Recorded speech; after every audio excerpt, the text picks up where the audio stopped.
వి gold trusted gold buyers. మీరు తాకట్టు పెట్టిన బంగారాన్ని విడిపించి ఈ రోజు ఉన్న మార్కెట్ ధరకు కొనబడును. Hi, welcome to iDream. Entertain చేసే సినిమాలు ఇండస్ట్రీలో చాలా వస్తుంటాయి. అవి వచ్చాయా, చూసామా, ఆనందించామా అన్నట్టే ఉంటాయి. కానీ ప్రశ్నించే సినిమాలు మాత్రం చాలా అరుదుగా వస్తుంటున్నాయి. అలాంటి సినిమానే 23 మూవీ. మల్లేశం, 8am మెట్రో ఇలాంటి సినిమాలు తీసిన రాజ్ డైరెక్షన్లో ఈ మూవీ ప్రేక్షకుల ముందుకి త్వరలో రాబోతుంది. ఇప్పటికే ఈ మూవీ ప్రీమియర్స్ జరిగినాయి. అండ్ ఆ మూవీ చూసిన ఫిల్మ్ క్రిటిక్ శ్రీనివాస్ గారు మనతో ఉన్నారు. ఆయన్ని అడిగి మరిన్ని విషయాలు తెలుసుకున్నాం. శ్రీనివాస్ గారు నమస్తే అండి, బాగున్నారా? అండ్ మరో మూవీ చూశారు మీరు, 23. అంటే ఈ మూవీ రిలీజ్ కాకముందే దీని మీద అంటే చాలామందికి చాలా రకాల ప్రశ్నలు ఉన్నాయి ఈ మూవీ మీద. ఎందుకంటే రియలిస్టిక్గా జరిగిన ఇన్సిడెంట్స్ని బేస్ చేసుకొని ఈ సినిమా తీశారనమాట. మనం కొంచెం బ్యాక్కి వెళ్తే హిస్టరీలో చుండూరు ఘటన, అలాగే చిలకలూరిపేట బస్సు దగ్ధం ఆ ఘటన, మనకి కొంచెం ఈ మధ్యకాలం అంటే మన జూబ్లీ హిల్స్ బాంబ్ బ్లాస్ట్ ఘటన, ఈ 3 ఘటనల చుట్టూ ఈ సినిమా కథ ఉందని చెప్పేసి మనకు డైరెక్టర్ రాజ్కొండ గారు చెప్పారు. అంటే ఇలాంటి ఒక మూవీలో ఆ లేస్ని టచ్ చేయడం చాలా కష్టం. అండ్ మూవీ ఎలా ఉంది, ఆయన ఎంతవరకు నిజాలను చూపించగలిగారు? ఫస్ట్ మీరు అన్నట్టే ఇది ఎంటర్టైనింగ్గా కాకుండా ఒక డాక్యుమెంటేషన్ ఆఫ్ ఫ్యాక్ట్స్ లాగా డాక్యుమెంటరీలానే వెళ్తుంది సినిమా ముందుకి. ఓకే. అయితే ఈ పర్టికులర్ సినిమాని స్టోరీగా ఎవరైనా కూర్చొని చెప్తుంటే విన్నప్పుడు చాలా మంచిగా అనిపిస్తుంది. అయితే ఈ సినిమాని యాక్చువల్గా సినిమా చూసిన తర్వాత నాకు అనిపించింది ఏంటంటే, ఈ సినిమాకి ఆ హీరో క్యారెక్టర్ అవుతుందో ఆ క్యారెక్టర్లో చాలా డెప్త్ పోర్ట్రేయల్ చేయాల్సిన అవసరం ఉంది, చాలా మెచ్యూరిటీ పోర్ట్రేయల్ చేయాల్సిన అవసరం ఉంది. అంటే ఆల్మోస్ట్ ఒక అర్జున్ రెడ్డిలో విజయ్ దేవరకొండ ఎలాంటి పోర్ట్రే చేస్తారో అలాంటి డెప్త్ ఉన్న క్యారెక్టర్ అనమాట. సో ఆ డెప్త్ ఉన్న క్యారెక్టర్కి అంత డెప్త్ ఉన్న పర్సన్ ఎవరైనా హీరోగా తీసుకుని ఉంటే ఇంకా అసలు అంటే అంత స్కోప్ ఉంది. అంటే ఇంత మంచి క్యారెక్టర్లు మరి పెద్ద హీరోలకు ఎందుకు పడవో నాకు తెలియదు. మరి వీళ్ళు అప్రోచ్ అయితే యాక్సెప్ట్ చేయారో తెలియదు. అండ్ ఇతనికి ఎలాగో టచ్లో ఉన్న ప్రియదర్శి కానీ, నాని కానీ, RX-100 కార్తికేయ కానీ, విజయ్ దేవరకొండ కానీ, ఇలాంటి వాళ్ళకి ఈ క్యారెక్టర్ చేస్తుంటే మాత్రం అసలు ఒక అద్భుతంగా నిలవాల్సిన సినిమా ఇది. కథలో అంత బలం ఉంది, కథలో అంత బలం ఉంది, క్యారెక్టర్లో అంత స్కోప్ ఉంది యాక్టింగ్ డిస్ప్లే చేసేంత. కాకపోతే కొత్త యాక్టర్ని పెట్టేసరికి ఏంటంటే ఆ యాక్టర్కి వచ్చినంత మేరకే యాక్టింగ్ చేశాడు, చేసినంత వరకు బాగా చేశాడు. కానీ ఆ క్యారెక్టర్కి అవసరమైనంత లెవెల్ ఆఫ్ మెచ్యూరిటీకి ఆ కొత్త అబ్బాయి అవ్వడంతో ల్యాక్ ఆఫ్ ఎక్స్పీరియన్స్ వల్ల అంత డెప్త్కి వెళ్ళలేకపోయాడు అని నాకు అనిపించింది. అండ్ ఓవరాల్గా నేను అడిగేది ఏంటంటే, డైరెక్టర్ ఈ లేయర్స్ అన్నింటినీ ఎలా టచ్ చేశారు, అక్కడ నిజాలు చూపించగలిగారు? అంటే మీరు చెప్పిన మూడిట్లో కూడా మెయిన్ ఆ 23 మెంబర్స్ చనిపోయి ఆ బస్ ఇన్సిడెంట్స్ ఒక్కదాని మీద బేస్ చేసుకుని సినిమా అంతా ఉంటుంది. కానీ మిగిలిన 2 జస్ట్ రిఫరెన్సెస్గా వాడతారు.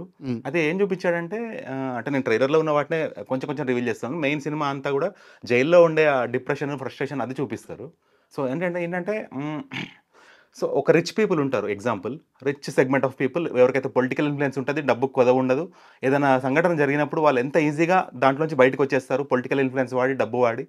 ఒకవేళ జైల్లో అరెస్ట్ అయినా కూడా వాళ్ళు ఎలాంటి ఫెసిలిటీస్ క్రియేట్ చేసుకుంటారు, జైల్లో కూడా ఇంట్లో ఉన్నట్టే ఫెసిలిటీ క్రియేట్ చేసుకొని అలా ఉంటారు. ఒక సెగ్మెంట్ ఆఫ్ పీపుల్ని చూపిస్తాడు మనకి. అదే ప్యారలల్గా ఒక అణగారిన వర్గం ఉంటుంది, వాళ్ళని ఎవరు కూడా చీదరించుకుంటూ చూస్తారు. అంటే ఇప్పుడు అలా లేదు కానీ ఒకప్పుడు సిచ్యువేషన్స్ అలా ఉండేవి కదా. సో ఆ అణగారిన వర్గాన్ని సేమ్ ఇలాంటిదే ఒక క్రైమ్ వల్ల వాళ్ళు అంటే అనుకోకుండా అమాయకత్వంతో ఒక క్రైమ్ చేసి వాళ్ళు అరెస్ట్ అయినప్పుడు అలాంటి దారుణం వీళ్ళు కూడా చేసి వెళ్ళారు కదా అదే జైల్లోకి. సో వీళ్ళు ఎంత సప్రెషన్ ఏర్పడతారు, ఈవెన్ జైల్లో ఉన్న ఖైదీలు కూడా వాళ్ళని ఎంత దుర్మార్గంగా చూస్తారు, వాళ్ళని ఎంత హీనంగా ట్రీట్ చేస్తారు. సో ఆ ట్రీట్మెంట్లో ఎంత డిఫరెన్స్ ఉంది, just because they belong to that particular, they are born and brought up in that particular caste అనే దాన్ని హైలైట్ చేస్తూ సినిమా అంతా ముందుకెళ్తుంది. యాక్చువల్గా మనము తమిళ్లో కానీ ఇలాంటి సినిమాలు ఎక్కువ వస్తాయి. యాక్చువల్లీ మన ధనుష్ మూవీస్ ఎక్కువ చూస్తాం ఇలాంటివి. సో తెలుగు నుంచి ఇలాంటి attempt is very commendable. And third reference మీరు అన్నారు జూబ్లీ హిల్స్ అని, అది కూడా ఒక చిన్న రిఫరెన్స్ లాగా చూపిస్తారు. కానీ మెయిన్ సినిమా అంతా ఆ మధ్యలో జరిగిన మీరు అన్న చుండూరు బస్సు ఘటన, ఆ ఘటన 23 మంది అదే ఎలా అనేది సినిమా అంతా ఉంటుంది. అంటే కొంచెం ఆ హిస్టరీలోకి వెళ్తే, ఆ కేస్ స్టడీలోకి వెళ్తే, అక్కడ జరిగింది వచ్చేసి చిలకలూరుపేటలో. చిలకలూరుపేట అక్కడ ఏంటంటే, అంటే నేను సినిమా గురించి మాట్లాడట్లేదు, వాస్తవంగా అక్కడ ఆ కేసు గురించి మాట్లాడుతున్నాను. కొంతమంది మీరు అన్నట్టు అణగారిన వర్గ ప్రజలు, వాళ్ళకి వాళ్ళ లైఫ్ స్టైల్లో కూడా చాలా ప్రాబ్లమ్స్ ఉంటాయి అన్నమాట, చుట్టూ ఉండే పరిస్థితుల వల్ల. సో వాళ్ళకి ఏం చెయ్యాలి అనే ఆలోచన వచ్చినప్పుడు ఏంటంటే, ఆ బస్సుని తగలబెట్టాలి అనే థాట్ ప్రాసెస్, కానీ తగలబెట్టాలన్న ఆలోచన కాదు, భయపెట్టాలి, దోచుకోవాలి, ఇది ఈ థాట్ ప్రాసెస్ ఉంటుంది. బట్ మనకేంటంటే ఈ కేసెస్లో రకరకాల వాదనలు వినిపిస్తున్నాయి అన్నమాట. కొంత వర్గం మాత్రం కావాలని తగలబెట్టారంటారు, కొంత వర్గం మాత్రం అనుకోకుండా ఆ భయపెట్టి దోచుకునే ప్రాసెస్లో అంటించాల్సి వచ్చేసింది, తెలియకుండా జరిగిపోయిందని చెప్పి అంటారు. ఈ 2 వాదనలు ఉన్నాయి ఈ కేసులో. సినిమాలో ఏం చూపించారు? అంటే డైరెక్టర్ ఎవరి వైపు స్టాండ్ తీసుకున్నారు? అసలు ఫస్ట్ ఇప్పుడు మీరు అడిగిన క్వశ్చన్ చాలా బాగుంది. డైరెక్టర్ ఈ క్వశ్చన్ అంటే చాలా హ్యాపీ ఫీల్ అవుతాడు. ఓకే. సో ఆన్సర్ ఏంటంటే, ఇందులో ఈ ఈ సిచ్యువేషన్కి రావడానికి దారితీసిన సంఘటనలన్నీ కూడా బాగా చూపిస్తారు. అంటే వాళ్ళ డెసిషన్ ఎందుకు తీసుకుంటారు లైఫ్లో. లైక్ ఫర్ ఎగ్జాంపుల్ ఈ సినిమాలో హీరో మనం చూస్తే చిన్న అమౌంట్ కోసము, అతని లైఫ్లో సెటిల్మెంట్ కోసము ఇంట్లో తిట్లు తిని, చుట్టుపక్కల వాళ్ళందరితో తిట్లు తిని, జస్ట్ ఒక ఇడ్లీ సెంటర్ పెట్టుకోవాలనే ఒక అంబిషన్. దానికి వాడికి అవసరమైన జస్ట్ ఒక 10,000. గవర్నమెంట్ వాళ్ళకి ఎట్లాగూ ఒక ఒక రిజర్వేషన్ కేటగిరీలో ఒక శాంక్షన్ అమౌంట్ అనేది ఉంటుంది. జస్ట్ వాడికి ఆ అమౌంట్ చేతికి వస్తే వాడు లైఫ్లో సెటిల్ అయిపోతాడు, ఎవరిని డిస్టర్బ్ చేయకుండా. అది మనకు చాలా క్లియర్గా అర్థమయ్యేట్టు చూపిస్తారు. అతను కూడా అదే వాళ్ళ దీంట్లోంచి ఒక అమ్మాయిని ప్రేమిస్తాడు. ఇద్దరు అన్యోన్యంగా ఉంటారు. ఇంకా ఆల్మోస్ట్ లైఫ్ సెటిల్ అయిపోతుంది అన్న టైంలో ఒక ఒక క్రిటికల్ స్టేజ్లో వాళ్ళకి ఎక్స్ట్రీమ్గా మనీ అవసరమైనప్పుడు, ఎక్కడి నుంచి కూడా మనీ పుట్టక, ఎవరిని అప్పడినా ఇవ్వక, అందరి నుంచి కూడా ఆ చిత్కారం ఫేస్ చేసి, ఇప్పుడు ఎలాగో అలాగా మనకి ఈ మనీ అవసరం కదా అన్న దాంట్లోంచి వాళ్ళు టీవీలో ఒక నక్సలైట్కి సంబంధించిన ఒక న్యూస్ వింటారనమాట. సో మనము వాళ్ళ పేరు మీద మనం ఎందుకు ఇలా ట్రై చేయకూడదు అని ఒక చిన్న అటెంప్ట్ చేసి, ఆ అటెంప్ట్ ఫెయిల్ అయ్యి, ఆ అటెంప్ట్ నుంచి తప్పించుకోవడానికి వీళ్ళు అక్కడ ఈ ఇన్సిడెంట్ దారితీస్తుంది అనమాట. అండ్ ఈ డిస్కషన్లో స్టోరీ రివీల్ అనే పాయింటే లేదు, ఎందుకంటే రియలిస్టిక్గా జరిగిన ఘటనల నుంచి తీసుకుంటున్నారని చెప్పి డైరెక్టర్ ఆల్రెడీ చెప్పారు. సో ఆ ఘటనలు ఏంటి అనేది కొంచెం న్యూస్ ఫాలో అయ్యే వాళ్ళకి బ్యాక్ వెళ్ళి కాస్త గూగుల్ చేసుకుంటే ఆ ఇన్సిడెంట్స్ అన్ని క్లియర్గా అర్థమవుతుంది. కాబట్టి ఇక్కడ మనం మొహమాటంగా కానీ కథ రివీల్ అయిపోద్దని కానీ మాట్లాడుకోవాల్సిన అవసరం లేదు. బట్ డైరెక్టర్ తీసుకున్న స్టాండ్ గురించి మాత్రమే ఇక్కడ డిస్కషన్. దీన్ని కేవలం ఒక మూవీ రివ్యూలాగా మాత్రం చూడలేము. ఎందుకంటే మన చరిత్రకి మన ముందు కాలంలో జరిగిన చాలా సంఘటనలు, చరిత్ర అనే కూడా ఎందుకు అంటున్నానంటే, ఇది కేవలం క్రైమ్ సంబంధించిన ఒక జస్ట్ చిన్న ఇన్సిడెంట్స్ మాత్రమే కాదు, ఇక్కడ కులం అనే ఒక అంశం ఉందన్నమాట. సో మన సమాజం గురించి తెలుసుకోవడానికి చాలా విషయాలు ఉన్నాయి ఇక్కడ. సో ఇక్కడ నా డౌట్ ఏంటంటే, వాళ్ళ పరిస్థితులు బాగలేవు, సమాజం నుంచి ఒక చీత్కారం వచ్చింది, నిజంగా అది చాలా బ్యాడ్ థింగ్. బట్ క్రైమ్ ఫైనల్గా క్రైమే కదా. కరెక్ట్. సో దాన్ని ఎలా జస్టిఫై చేశాడు డైరెక్టర్? ఈ సినిమా ఫస్ట్ హాఫ్ అంతా కూడా ఒకలా ఉంటుంది, సెకండ్ హాఫ్లో సగం వరకు కూడా సినిమా ఒక తీరులో వెళ్తుంటుంది. కానీ ఎప్పుడైతే ఝాన్సీ అనే క్యారెక్టర్ని సినిమాలో ఇంట్రడ్యూస్ చేస్తారో, అక్కడి నుంచి సినిమా పర్స్పెక్టివ్ టోటల్గా మారిపోతుంది. మనకి సినిమా మీద ఉన్న అభిప్రాయం కూడా టోటల్ ఫ్లిప్ అయిపోతుంది. వావ్ అనిపిస్తుంది. అక్కడి నుంచి కూడా ఆమె హై క్యాడర్లో ఉంటారు అనమాట, డిప్లొమాట్ క్యాడర్లో ఉంటారు.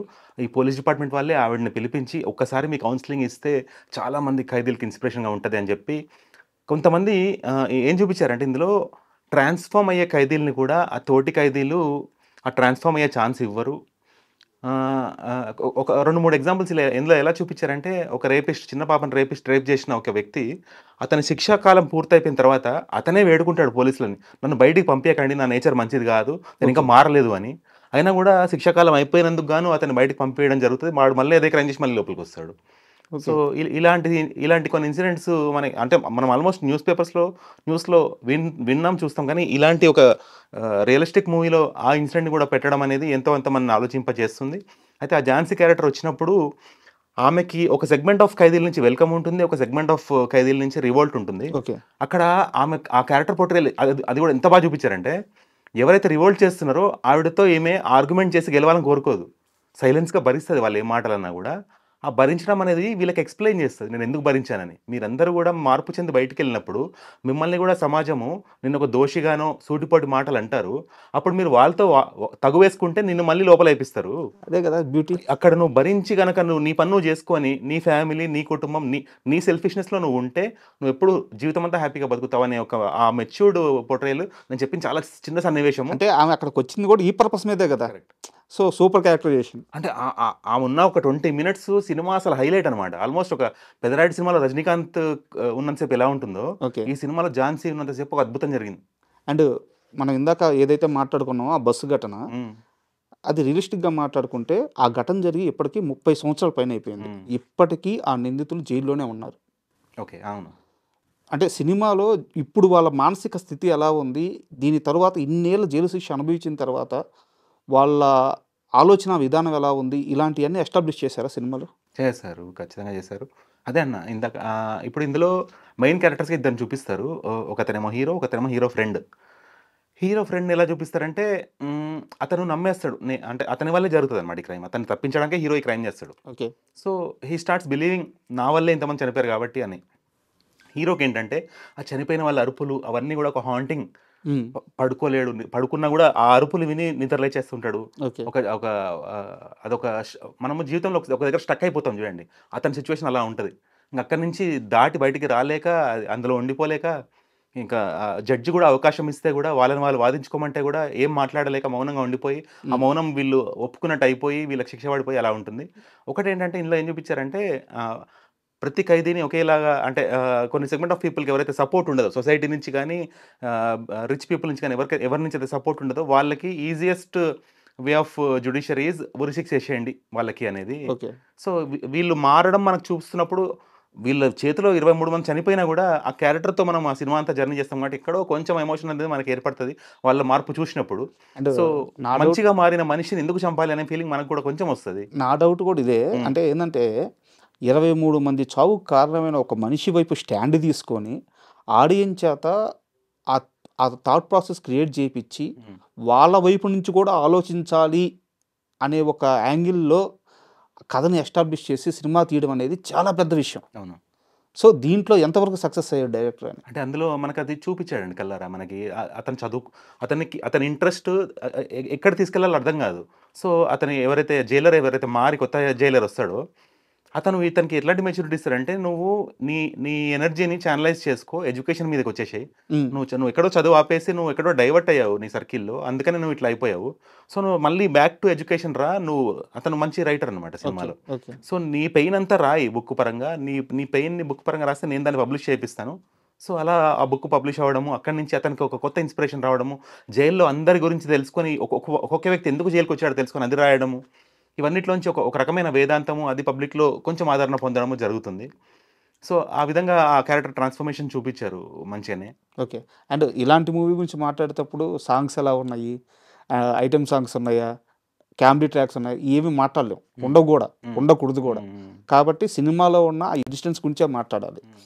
అండ్ ఇంకో ఘటన విషయానికొస్తే సినిమాలో ఉంది 'చుండూరు' ఘటన. హ్మ్. కొన్ని దశాబ్దాల క్రితం జరిగిన అత్యంత అరాచకమైన ఘటన అది. హ్మ్.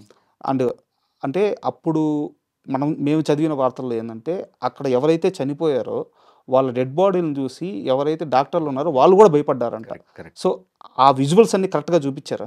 సినిమా సెకండ్ హాఫ్‌లో నేను ఇందాక చెప్పినట్టు హైలైట్ అయ్యేది ఝాన్సీకి పోర్షన్ అయితే, ఫస్ట్ హాఫ్‌లో హైలైట్ అయ్యేది like for example 'Aravinda Sametha' సినిమాలో జూనియర్ ఎన్టీఆర్ ఫస్ట్ టైమ్ చూపించినప్పుడు తన తండ్రి చనిపోవడము, తన చేతికి ఒక అవును. కత్తి మలిచినట్టు చూపియడము, తన చంపడం, నరకడం చూపిస్తారు కదా! సేమ్ అలాంటిదే ఒక యాక్షన్ సీన్ ఇందులో పెట్టారు. హ్మ్. కాకపోతే ఇందులో it's between hire caste and lower caste. So, వాళ్ళు ఇందులో మళ్ళీ దీన్ని మరి అంటే సెన్సార్ వాళ్ళు పర్మిషన్ ఇవ్వకనో ఏమో ఆహ్, ఎక్కడెక్కడైతే నరికే పోర్షన్స్ ఉన్నాయి, బ్లడ్ కనిపించే పోర్షన్స్ ఉన్నాయి, అవన్నీ కూడా బ్లాక్ అండ్ వైట్ చేశారు. ఓకే. సో, మనకు ఆ బ్లడ్ అనేది ఆ ఫియర్ క్రియేట్ చేయకుండా. ఇంకోటేంటంటే ఈ నరికిన వాళ్ళందరినీ గూడా ఇప్పుడు ప్రతి క్రైమ్ జరిగినప్పుడు ఆ క్రైమ్‌కి సంబంధించిన ఒక రికార్డ్ అనేది పోలీస్ స్టేషన్‌లో మెయింటైన్ అవ్వాలి.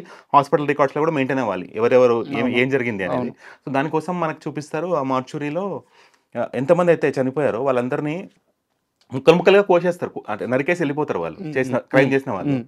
సో, వాళ్ళందరినీ మూటలు గట్టి ఒక గోను సంచుల్లాగా తీసుకొచ్చి ఆ మార్చురీలో పడేసినప్పుడు అది చూసి తట్టుకోలేక నర్సులు వాంతులు చేసుకుంటూ పారిపోతే ఒక డాక్టర్ యంగ్ డాక్టర్ కొత్తగా ఈ డాక్టర్ పాస్ అయ్యి ఈ వృత్తి చేపట్టిన వ్యక్తి అది చూసి తట్టుకోలేక ఈళ్ళు మళ్ళీ నర్సులు రిటర్న్ వచ్చే లోపల అసలు అది చూసి తట్టుకోలేక అతను సూసైడ్ చేసేసుకుంటాడనమాట. సో, అది కొంచెం కదిలించేస్తది ఆడియన్స్‌ని.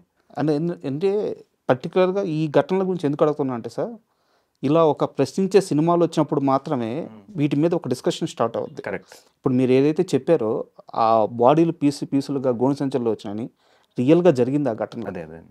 అది అంటే మా వయసు తక్కువ. హ్మ్. ఆ వార్తలు చదువుతున్నప్పుడు కళ్ళకు కట్టినట్టు ఆర్టికల్స్ గాని, ఆ వీడియోలు గాని చూస్తున్నప్పుడు ఫస్ట్ టైమ్ చూస్తున్నప్పుడు కన్నీళ్ళు గూడా వచ్చినాయి. హ్మ్. అలాంటి ఘటన అనమాట. సో, ఎందుకు ఈ 23 మూవీ మీద ఒక స్పెషల్ ఇంట్రెస్ట్ అంటే ఈ ఈ వాస్తవాలని కనీసం టచ్ చేయడానికి కూడా భయం ఇండస్ట్రీలో. హ్మ్. అలాంటి ఘటనలు టచ్ చేసి సినిమా తీశారు చూడండి. అందుకు ఆ రెస్పెక్ట్ అనమాట. ఓకే. అండ్ ఇంకా థర్డ్ లేయర్ వచ్చేసి మూవీలో హ్మ్. జూబ్లీహిల్స్ బాంబ్ ఘటన. హ్మ్. సో, అదైతే అందరికీ తెలిసిందే. హ్మ్. మన 'శ్రీరామయ్య' సినిమా మూవీ షూటింగ్ టైంలో జరిగిన బాంబ్ హ్మ్. బ్లాస్ట్. అక్కడ ఫ్యాక్షన్ గొడవలు, సినిమా వాళ్ళు చాలామంది గాయపడ్డారు, మీడియా సోదరులు కూడా చాలామంది చనిపోయారు, ఈటీవీకి సంబంధించిన కెమెరామ్యాన్ వాళ్ళు కూడా అప్పుడు చనిపోయారు అనమాట. సో ఆ ఇన్సిడెంట్ ఎలా చూపించారు? అంటే ఇది బిఫోర్ ఇన్సిడెంట్ ఏమో మీరు చెప్పిన ఫస్ట్ వన్ ఏదైతుందో అది, మిడ్ ఇన్సిడెంట్ ఏమో ఈ సినిమా అంతా ఏదైతే దేమైతే బస్ ఇన్సిడెంట్ మీద బేస్ అయి ఉందో. ఓకే. అతను కొంచెం మెచ్యూర్ అయ్యి బుక్ రాసి ఆ స్టేజ్లో ఇంకొక ఖైదీ జైల్లోకి రావడం జరుగుతుంది. అతని స్టోరీ ఇప్పుడు మీరు చెప్పిన, ఇతను అందరి గురించి తెలుసుకుంటుంటాడు అనమాట. తెలుసుకొని ఇతను ఒక ఒక సెగ్మెంట్ ఆఫ్ పీపుల్ని మార్చేస్తాడు టోటల్గా, మంచి వాళ్ళుగా మార్చేస్తాడు జైల్లోనే. అంటే వాళ్ళకు ఒక, అంటే ఈ ఝాన్సీ క్యారెక్టర్ నుంచి ఎలా చూపిస్తారంటే వాళ్ళలో ఇప్పుడు జైలుకి రాక ముందు కూడా వాళ్ళలో కొంచెం అంబిషన్ అనేది ఉంటుంది, వాళ్ళలో కొంచెం ఫ్యూచరిస్టిక్ విజన్ ఉంటుంది, వాళ్ళలో కొంచెం ఎంతో అంత ఫ్యూచర్ ప్లానింగ్ అనేది వేసుకొని ఉంటారు, వాళ్ళ ఫ్యామిలీతో ఎలా గడపాలి అనేది అవన్నీ వాళ్ళతోటి రాయిస్తారు అనమాట పాయింట్స్గా. అప్పుడు వాళ్ళు అరే మనం ఒకప్పుడు మంచోళ్ళం కదా, ఒకప్పుడు మనని అందరూ మంచిగా హాయ్ బాయ్ చెప్పేవాళ్ళు, నమస్తే అనేటోళ్ళు, ఆ తర్వాత అందరూ మన గురించి ఎలా అనుకుంటున్నారు బయట, ఒకసారి మనం ఇట్లా అరెస్ట్ అయ్యి లోపలికి వచ్చిన తర్వాత అని ఆ రియలైజేషన్ పాయింట్ ఇవన్నీ కూడా కలిపి మనకి చూపించినప్పుడు it feels good also and bad also. Good ఎందుకంటే వాళ్ళు మారినందుకు, బ్యాడ్ ఎందుకంటే అనవసరంగా తప్పు చేసి ఇలా లోపలికి వెళ్ళారు. మేనేజ్మెంట్కి కూడా మూవీ ఉపయోగపడుతుంది ఎంతో కొంత. అండ్ ఓవరాల్గా వచ్చేసి నేను ఇలాంటి సినిమాలో ఫస్ట్ హాఫ్ నచ్చిందా, సెకండ్ హాఫ్ నచ్చిందా ఇలా అడగలేను, అడగకూడదు కూడా, అండ్ రేటింగ్ కూడా నేను అడగను. ఫైనల్గా సినిమా చూడాలి అనుకునే వాళ్ళకి ఏం చెప్తారు, అండ్ అసలు ఖచ్చితంగా చూడాలా వద్దా? ఇది ఎంటర్టైనింగ్గా ఉండే మూవీ కంటే కూడా ఒక documented sequence of realities. Okay. So ఇందులో మనకి హై ఇచ్చే పాయింట్స్ రెండు, ఇందాక నేను చెప్పినట్టు ఫస్ట్ హాఫ్లో ఉండే నరికిన ఎపిసోడ్, డాక్టర్ ఎపిసోడ్, సెకండ్ హాఫ్లో ఉండే ఝాన్సీ గారి ఎపిసోడ్, ఈ రెండు కూడా ఈ రెండు ఎపిసోడ్స్ ట్రూలీ స్టాండ్ అవుట్.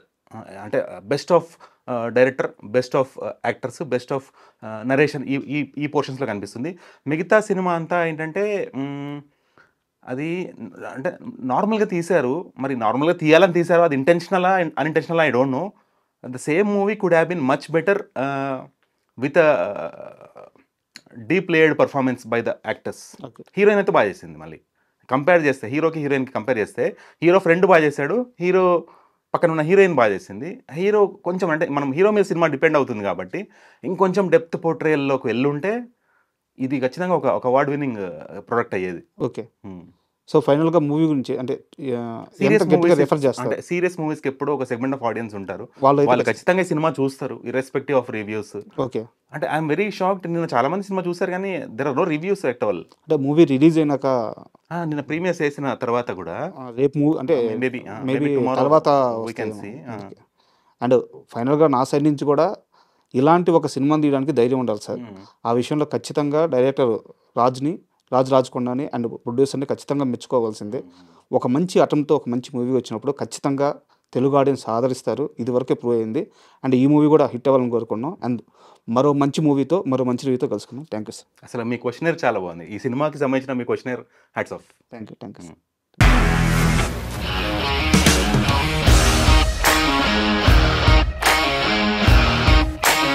ఇండస్ట్రీలో కమిట్మెంట్ ఇష్యూస్ వస్తే నీకు కూడా వచ్చినట్టు? మార్నింగ్ తీసుకెళ్ళానంటే కొట్టి పడేసాడు.